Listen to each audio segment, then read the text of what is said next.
Hey there, this is a comic color tutorial for Last Monster Standing, drawn by Eric Reichenbach and written by Greg Wright, published by SourcePoint Press. Issues 1 and 2 are currently available on Drive-Thru Comics and Comixology. So in the first part of the tutorial, we were using Adobe Photoshop to color a black and white comic page. And I'm going to continue doing that in this tutorial where we lay down flat color on a color layer that's separated from the black and white layer.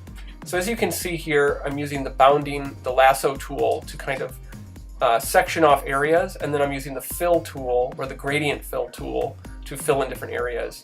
One of the better tools to use is going to be the color picker combined with the pencil. And so here I have all the different monsters, and I'm going to pick colors from them. This is kind of my color guide. So for instance, I just picked some colors here for Kyle, our main character, this space turtle, and Slate, this double-headed dragon. So here I'm going to speed, it's sped up a little bit. I'm definitely not that fast to draw and lay down color. But you can see I'm going to continue to pick out colors from our guide and place it on each character. So this is completely on a different layer than the black and white. Basically, the separation of layers is what we did in the first video. So if you're able to see that, I would suggest going back and looking, how can you separate layers? How can you separate different channels of color? One thing I found too is you need to save often and save different versions of everything. And in the past, I kind of, did whatever, did as fast as I could and in terms of laying down color, and I didn't save often. And that's a huge mistake, because every once in a while you get to a point where you make a huge error or a huge mistake and there's no way to reverse it, even with the history tool. So here I'm just going through and picking out different colors and laying them down. Definitely like a speed run here, but you can see I'm kind of laying down the main basic colors behind everything. There you can see the black layer turned off. So here there's a huge, the whole ground there I needed gray. So what I did was sectioned off the area I needed and then just used the fill tool to fill it in. For little details though, it is great to use the pencil tool, as I said, and just set it to the color that you want and just draw in all the different areas with the base color.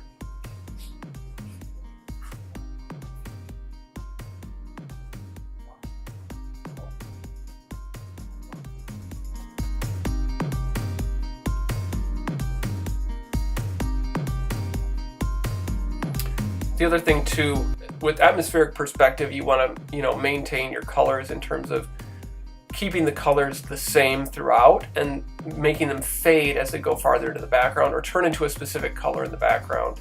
So some of these foreground colors can be pretty bold and pretty dark, but as things go into the background, I try to make them lighter or at least change to a tone similar to the sky to give that sense of depth. Here you can see also that I'm filling in these shaded areas with the pencil tool, and some of this shading will go through in the third video as we kind of finish up and detail some of the different things. I mean, the most important thing to remember with color and with laying flats is that you want to push different things to the foreground and in forwards in importance by controlling highlight strength and controlling shadows.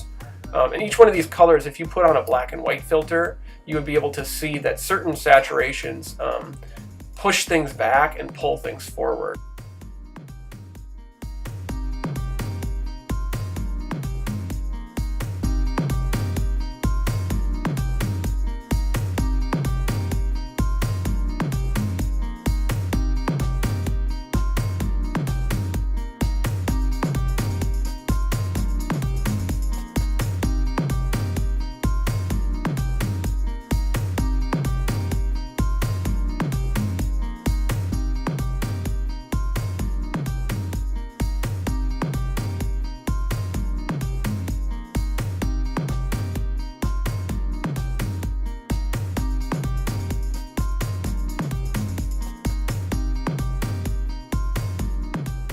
So this section I ran into some trouble with the lasso. The lasso is always not the best. I'm trying to lasso in this huge area, but if you double click with the lasso tool, it closes the loop.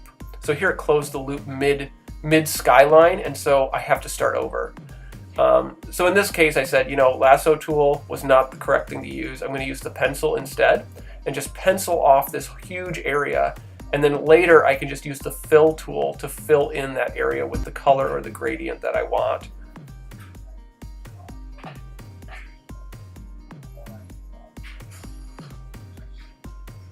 So once I have this skyline kind of, touched up here, closed off from any other color, I can just hit fill and just fill in the entire area with this kind of graphic green color. And then from there, we can kind of highlight it and then shade it how we want. Here I'm trying to blend it with that sky hue in the background.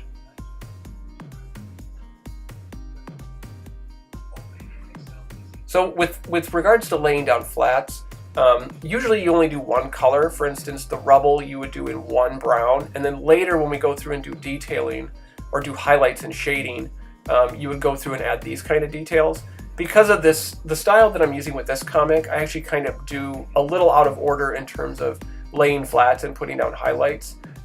Most of this is just to add a little bit of variance of color into the rubble or into the buildings. So here you can see I'm picking out variations of green and blue and maybe I think a yellow to kind of give this some difference, some changing color.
So with regard to characters, the same kind of principle applies, where you lay down a big flat piece of color, and then from there you add details and shading and highlights to that.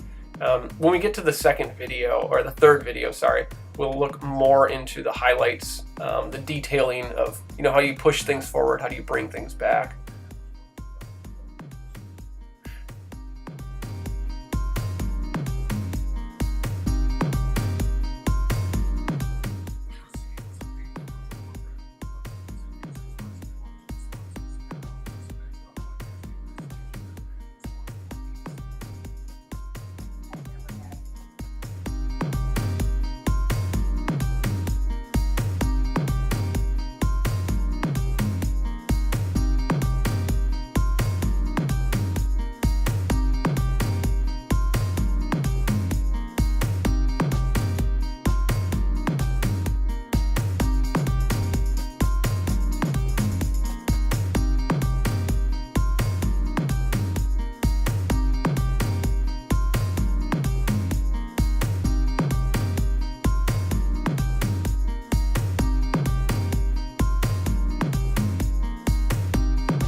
So you guys kind of get the idea here about how to lay flats and put down color. In the next video, we'll go more into how do we use these flats to kind of add highlights and lowlights and shadows and shading and other effects to those different color areas, these color fields that we've created. Thank you guys for watching. Please subscribe and share this video, and thank you.